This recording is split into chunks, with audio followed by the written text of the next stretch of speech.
Peter Seton était furieux à la vue de son petit-fils de 2 ans, l'enfant d'un homme qu'il détestait, et cela l'a poussé à faire l'impensable.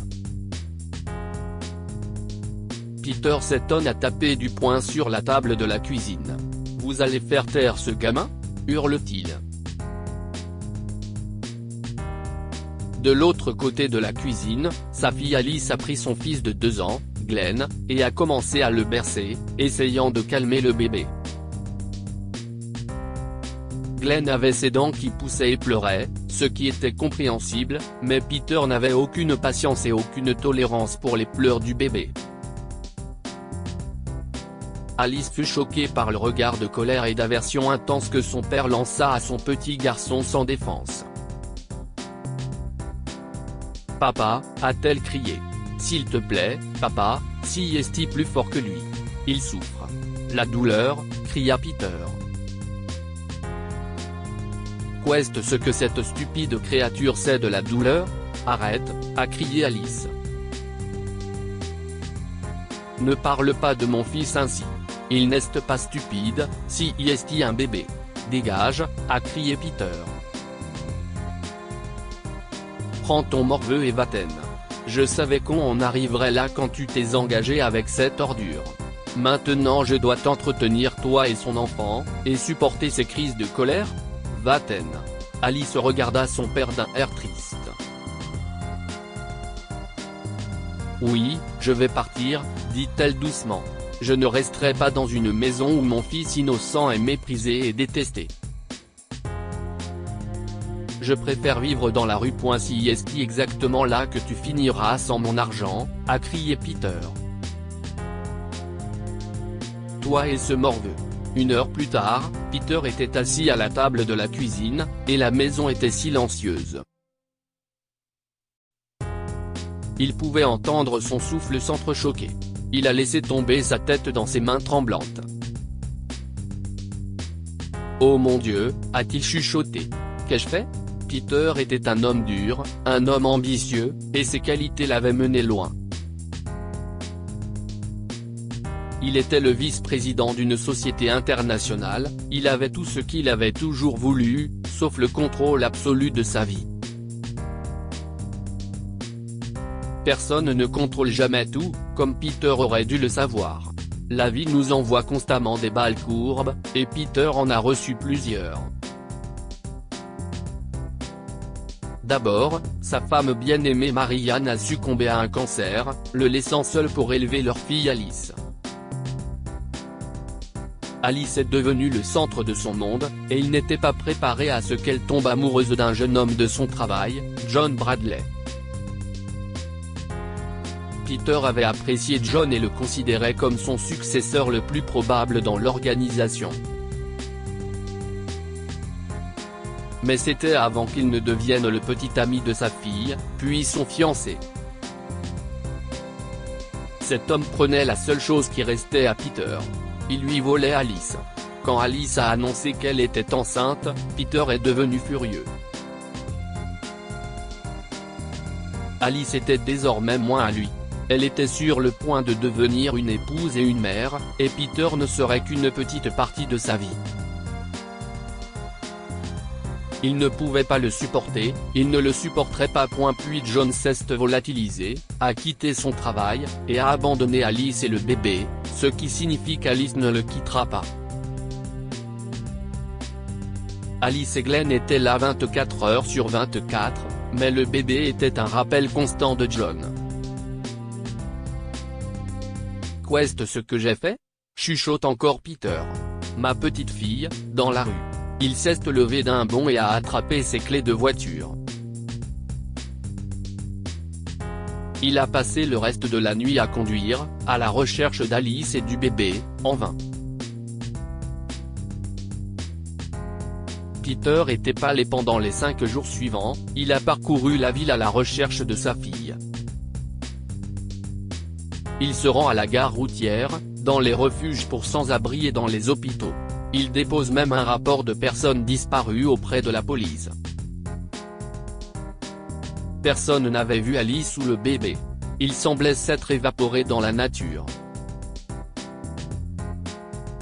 Le soir du 5e jour, une vieille femme sans abri poussant un chariot avec un chien borgne dedans a dit à Peter qu'elle avait vu une poussette sous le pont.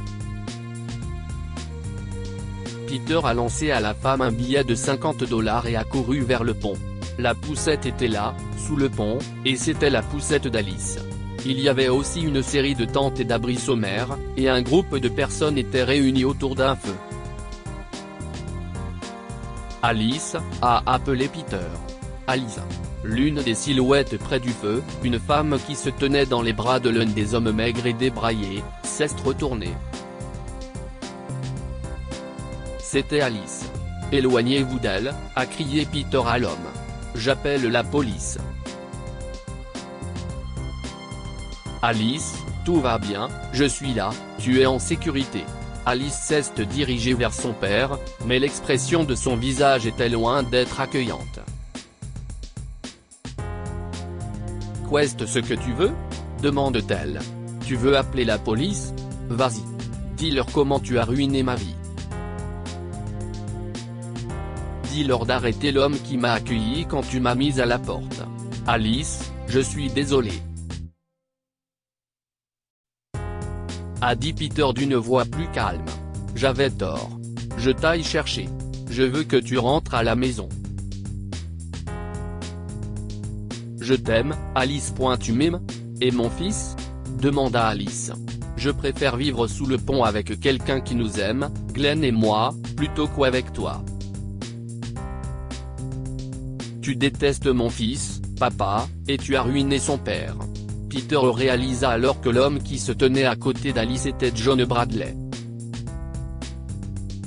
Il m'a tout dit, papa, a dit Alice. Il m'a dit que tu l'avais viré, que tu avais fait en sorte qu'il ne puisse pas trouver un autre emploi. Tu as ruiné sa vie, alors il est resté loin parce qu'il ne pouvait pas s'occuper de Glenn et moi.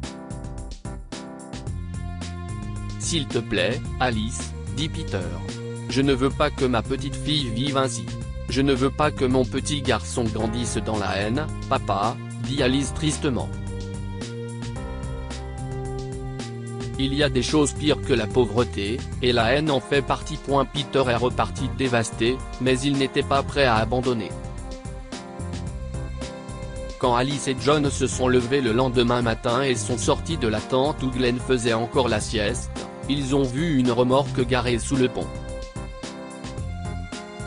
La porte de la remorque s'est ouverte et Peter en est sorti. « Papa !» s'exclame Alice. « Qu'est-ce ce que tu fais ? Tu as raison, Alice, a admis Peter. J'ai pris de mauvaises décisions, et je t'ai blessé, ainsi que John et Glenn. Mais hier soir, j'ai réalisé que je devais être près de toi de toutes les façons possibles. »